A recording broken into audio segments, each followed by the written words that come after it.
Tokosala émission na biso ya lelo à partir ya Grand Place ya Bruxelles.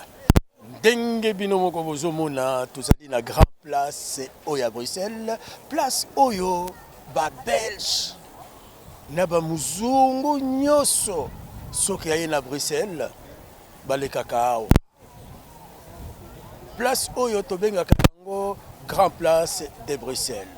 Bino moko boyebi soki les amis de Wechi abandi likambo atikaka yango te.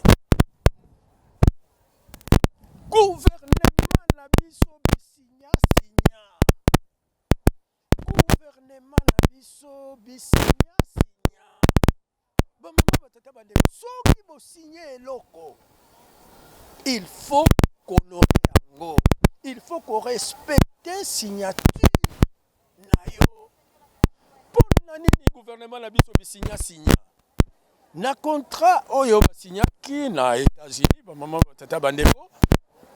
Erreur ya liboso. Erreur ya gouvernement congolais. Oyo toye kobele yango à partir ya 8000 km. Erreur ya liboso. Bandimaki 1. Balobi bako traquer ba FDLR. Ba yebisi bango Kagame alobi boye. Il faut d'abord bokanga ba FDLR pour apesa ordre armée na ye ezonga na Rwanda.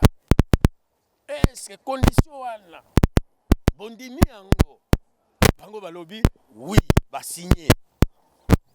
Bo signaki ki boko kanga ba FDLR. Ngai Cyprien Wechi pona nini na lobby, pona nini na lobby, pona nini na zana kanda na gouvernement oyo bayokaka ba experté ya koyoka kaka batu ya koflatter bango. Na komelaki Mama Suminwa, na komelaki Mama Kaikwamba. Na makambo oyo etali ba FDLR. Na yebisaki bango naza na interview oyo na sala na papa Kengo les amis de Wechi. Soki interview oyo na kolakisa bino soki bomonaka yango na ba net eza interview réalisée par les amis de Wechi. Na komelaki bango bondi ma condition wana te. Kagame azoloba aza na Congo parce que ba FDLR baza na Congo azolanda bango. Ngai nayebisi bango bo répondre Kagame boye. Et puis boye bisa communauté internationale. Il n'est pas à nous les Congolais pour tout kanga ba FDLR. Ba FDLR bakotaki na mboka na biso parce que bino bato ya communauté internationale nde bo imposaki biso ba FDLR. Papa Kengo ayebisaki biso azalaki premier ministre. Lokola biso ba les amis de Wechi tolobaka mingi na ba image ba mama batata bandeko. Bolanda. Le vrai problème se pose en ces termes-ci. Si les réfugiés étaient rentrés dans la paix et la dignité que le secrétaire général Boutros Ghali ne cessait de répéter, ils allaient récupérer leurs biens, leurs maisons et allaient exiger des élections. Et en vertu des dispositions de la Charte des Nations Unies, un homme, une voix, les Hutus allaient revenir au pouvoir. La communauté internationale, Kagame et son pouvoir ne voulaient pas cela. La communauté internationale a le génocide sur la conscience et devait se décharger de cette conscience, de ce génocide, d'une manière ou d'une autre. J'ai pris contact avec le secrétaire général par 2 fois à l'Assemblée nationale des Nations Unies de septembre 1994. J'ai été invité par le secrétaire général pour prendre part au Conseil de sécurité en 1995. il avait été entendu que je devais convaincre le membre permanent du Conseil de sécurité pour qu'il donne de l'argent de façon à permettre que le réfugié militaire et civil séparés puisse être installé loin de la frontière, conformément à la Convention de Genève et à la Convention de l'OUA. J'ai montré les sites à la Commission des Nations Unies qui a été dépêchée auprès de moi. La Commission a visité les sites. Lukandu, Irebu, Kongolo.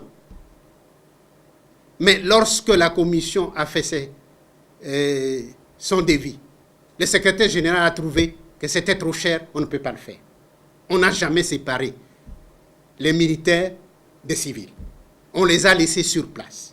Je me pose une question. L'armée rwandaise ne dispose, ne dispose pas d'une force aérienne. Ni avion, ni pilote. Avec quoi a-t-on bombardé les camps des réfugiés? Qui a bombardé? Je sais qui a bombardé. Le moment n'est pas venu. Mais je renvoie ceux qui m'écouteront aujourd'hui de lire le livre de Bernard Debré, Le retour du Mwami. Il est révélateur. Donc, responsabilité wana eza ya biso te. Eza responsabilité ya communauté internationale. Il fallait gouvernement na biso aboya ko signer que yé nde azui charge ya ba FDLR. Yango il faut to changer eloko wana. Pour changer eloko wana ngai Cyprien Wechi naza la stratégie.